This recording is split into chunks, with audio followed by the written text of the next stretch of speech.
आता बघूया टॉप 9 मुंबई उपनगरातील बातम्या। मुंबई महानगर परिसरात किमती वाढल्यामुळे परवडणाऱ्या घरांच्या किमतीत घट। घरांच्या किमतींमध्ये गेल्या 5 वर्षात 55% घट। मुंबई शहरामध्ये बांधकामातील टाकाऊ साहित्याची विल्हेवाट करण्यासाठी पालिकेने यंत्रणा उभारली। दहिसर आणि कल्याणशीळ फाट्यात 2 प्रकल्प सुरू। नवी मुंबईमध्ये नववर्षाच्या पार्श्वभूमीवर 7 ठिकाणी छापे तर कारवायांमध्ये 12 कोटींचे ड्रग्ज सुद्धा पोलिसांच्या हाती। मुंबईतील करी रोड परिसरात चोरट्यांचा धुमाकूळ। सायकल चोरीचा व्हिडिओ सुद्धा व्हायरल। मध्य रेल्वेकडून सामान्य डब्यांची वाढती मागणी पूर्ण करण्यासाठी आता उपाययोजना सुरू। एक्सप्रेस रेल्वे गाड्यांमध्ये 117 अतिरिक्त सामान्य श्रेणीचे डबे जोडण्यात येणार।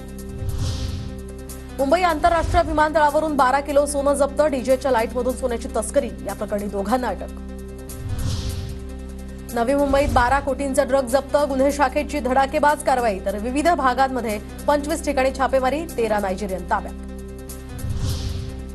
मुंबईच्या सांताक्रूज पश्चिमच्या दांडागाव ठाण्यामध्ये पाण्याअभावी स्थानिकांचा गोंधळ। पोलिसांकडून प्रकरण शांत, पालिकेचं मात्र याकडे दुर्लक्ष।